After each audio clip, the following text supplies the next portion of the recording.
Сәлеметсіздер ме, оқушылар? 8 сыныпқа арналған география сабағын бастаймыз. Бүгінгі біздің тақырыбымыз, оқушылар, тақырыптық карталарды оқу. Оқу мақсаты географиялық шартты белгілер мен карталарды сипаттайтын қосымша элементтерді қолдана отырып, тақырыптық карталарды оқиды. Біз картаның не екенін түсінбес бұрын біз, оқушылар, масштабты үйреніп алуымыз керек. Масштаб дегеніміз неміс тілінен алынған сөз болып, өлшеуіш, таяқ деген мағынаны білдіреді. Масштаб бұл жер бетіндегі заттарды жазыққа түсіргенде неше есе кішірейтетінін көрсететін бөлшек санды айтамыз. Яғни, оқушылар, біз географиялық картаны сызған кезде міндетті түрде масштабтан пайдаланамыз. Тек географиялық карта емес, күнделікті өмірде кез келген суретті сызатын болсақ, біз сол нәрсені бірнеше есе кішірейтіп, қағаз беттеріне түсіреміз. Масштаб адамның көзінде де болады. Мысалы, биік ғимаратқа шығып, 10-шы қабатынан немесе бәйтеректің биік төбесінен қарайтын болсақ, бізге үлкен нысандардың өзі адамдар, немесе көліктер, үлкен жүк көліктерінде қолмен ұстай алатын деңгейде кіші өлшемде көрсетіп береді. Бұл әрине масштабтың көмегімен. Енді оқушылар, осы бүгінгі сабағымызға оралатын болса, карта дегеніміз не? Ол карта дегеніміз географиялық нысандарды шартты белгілер арқылы жазықта бейнеленуін айтамыз. Карта дегеніміз жер бетіндегі кез келген нысанды шартты белгілер арқылы жазықтықта бейнеленуін айтамыз. Енді осы карталар, оқушылар, мазмұнына қарай екі топқа бөлінеді. Жалпы географиялық карталар және тақырыптық карталар. Жалпы географиялық карталар жер бетінің барлық нысанын көрсетеді. Мысалы үшін 6 материк пен 4 мұхитты қосатын болсақ, 510 миллион шаршы километр болса, соның барлық ол жердің қай жерінде, жер бедерінде өзендер бар, көлдер бар, жазықтар бар, таулар бар, бұл жалпы физикалық картада бейнеленеді.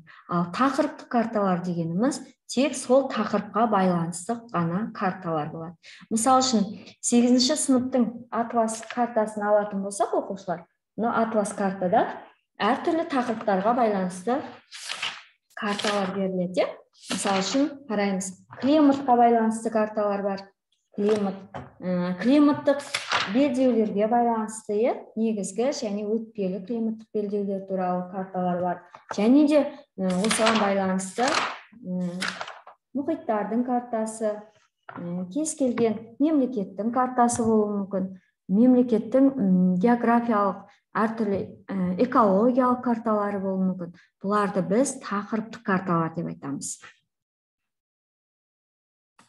Осы карталар, оқушылар, масштабына қарай ірі масштабты карталар, орта масштабты карталар және ұсақ масштабты карталар деп айтамыз. Егер де, мысалы үшін, Қазақстанның жер ауданын 2.724.000 шаршы километр деп алатын болса, соны 100.000 есе кішірейтіп көрсететін болса, оқушылар, оны біз ірі масштабты карта деп айтамыз. Ал егер де сол картаны 2.724.900 шаршы километрді 1 миллион есе кішірейтіп көрсететін болса, біз оны ұсақ масштабты деп карталар деп ажырата алады екенбіз. Енді, оқушылар, масштаб түріне қарай сандық, атаулы, сызықтық масштаб болып, кішірейту дәрежесіне қарай ірі, ұсақ масштаб болып бөлінеді. Енді, оқушылар, бірінші суреттегі бұл атаулы масштаб, бірінші суреттегі сандық масштаб, екінші атаулы, одан кейін сызықтық масштабтардың суреті берілген. Енді осы географиялық карталармен жұмыс жасағанда, оқушылар, дүние жүзінің физикалық картасын алатын болса, ол жерде әртүрлі шартты белгілер бар. Сапалық және сандық шартты белгілер. Мысалы үшін, біз географиялық картада, оқушылар, жасыл түспен жазықтарды, сары түспен шөлді аймақтарды, ойпаттарды, қыраттарды бейнелейтін болсақ, сұры түспен біз таулы аймақтарды бейнелейміз. Қаншалықты ол сұры түс қоңырланған сайын, ол таудың біз биік екенін анықтаймыз. Көк түспен әрине ол өзендер бейнеленеді, көлдер, сулар, былайша айтқанда мұхиттар бейнеленеді. Әрине ол көк түсте қаншалықты қоңыр түсті болса, ол судың біз терең екенін анықтай аламыз. Сонымен бірге басқа да жұлдызша мен жанартаулар бейнеленеді. Мысалы, өзендер адамның тамыры сияқты көк сызықтармен бейнеленеді. Сонымен бірге оқушылар ағыстар, жылы ағыстар қызыл стрелкамен, суық ағыстар көк стрелкамен бейнеленеді. География сабағында, географиялық картада шартты белгілердің түрі өте көп. Тақырыптар бойынша жеке-жеке тоқталып үйренеміз. Енді әрине географиялық карталарда біз географиялық координаталардан пайдаланып есептер шығарамыз. Ол үшін біз географиялық координата дегеніміз не? Соған тоқталып өтсек. Географиялық координаталар ол географиялық ендік пен географиялық бойлықтан тұрады. Географиялық ендіктің өзі солтүстік ендік, оңтүстік ендік болып бөлінеді. Ал географиялық бойлық шығыс бойлық және батыс бойлық болып бөлінеді. Мысал үшін, географиялық ендіктер солтүстік ендік 0-ден 90 градусқа дейін, оңтүстік ендік 0-ден 90 градусқа дейін оңтүстік ендік, ал географиялық бойлық 0-ден 180 градусқа дейін шығыс бойлық, батыс бойлық 0-ден 180 градусқа дейін болып есептеледі. Физикалық картаға немесе саяси картадан да көре аламыз біз оқушылар. Мысалы үшін не? Мынау экватор сызығы. Экватор сызығының жоғарысы бұл солтүстік ендік болып есептеледі. Мына сызылған сызықтардың барлығы солтүстік ендік. Ал төменнен сызылатын болса, ол оңтүстік ендік болып есептеледі. Меридиан сызығы. Мынау меридиан сызығы, 0-ші Гринвич меридиан деп айтамыз. Осы 0-ші меридианның батыс бөлігі батыс бойлық деп айтылады, ал шығыс бөлігі шығыс бойлық деп айтылады.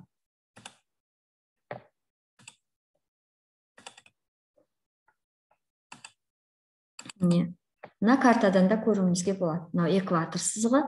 Экватор сызығының ұзындығы оқушылар 40.070 километр. Географиялық ендік, географиялық бойлық, біз оларға тоқталып өттік. Әрине, саяси картаға тоқталатын болсақ, оқушылар, саяси карта мұның да өзіне тән шартты белгілері болады. Мемлекеттер, мемлекет шекаралары қызыл түспен бейнеленеді. Мемлекеттің аттары қара түспен, астаналары және де саяси картада ірі маңызды қалалары бейнеленеді. Енді онлайн картамен жұмыс жасайтын болсақ, оқушылар, мысалы үшін, Padlet тақтасы арқылы біз онлайн картамен жұмыс жасауымыз керек. Мысалы үшін, біз қазіргі күнде оқушылар онлайн карталар тек қана бұрынғы кезде біз қағаз картадан пайдаланатын болса, компастан пайдаланатын болса, қазіргі күнде біз онлайн карталардан жиі пайдаланамыз. Күнделікті өмірде біз GPS картасынан пайдаланамыз. Ол арқылы бір нүктеден екінші нүктеге, немесе өзіміз өмір сүрмейтін, тұрмайтын қаладан басқа бір қалаға қыдырып барған жағдайда GPS картасынан, онлайн карталардан пайдалануымызға болады. Ал енді оқушылар, Padlet тақтасы арқылы біз онлайн карталармен жұмыс істей аламыз. Сіздерге былай тапсырма берсем, онлайн карта арқылы, мысалы, Қазақстанның шекараласқан мемлекеттері. Оңтүстікте қандай мемлекеттермен шекараласатын картадан көрсетіп бердесек, мысалы үшін оңтүстікте Өзбекстан, оңтүстік батыста Түркменстанмен ғана шектеседі. Және де онлайн карталар арқылы біз оқушылар Қазақстанда маңызы бар қалаларды картадан көрсете аламыз. Немесе дүние жүзіндегі қалаларды онлайн карталар арқылы көрсетуімізге болады. Мысалы үшін, мен сіздерге онлайн картадан Франция мемлекетін көрсетіп бер десем, мысалы үшін Франция. Немесе Ұлыбритания мемлекетін көрсетіп бер десем, сіздер онлайн картадан көрсетіп берулеріңізге болады. Немесе сіздерге Данияны көрсетіп бер, Литваны көрсетіп бер, онлайн карталардан күнделікті өмірде оны үйде де пайдаланып жұмыс істеуге болады. Сіздерге бір тапсырма орындайық, қанекей. Біз Австралия өзі бір материк, және сол мемлекетті көрсет десем, онлайн картадан қалай көрсетер едіңіздер? Ол үшін біз Австралияға барамыз. Неге Австралия? Бәрі өзі бір материк және бір мемлекет болып есептеледі.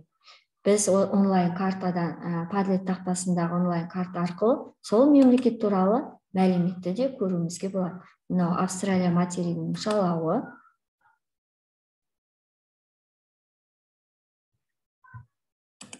Осы Австралия материгі туралы мәліметтер әнұраны тыңдауға болады.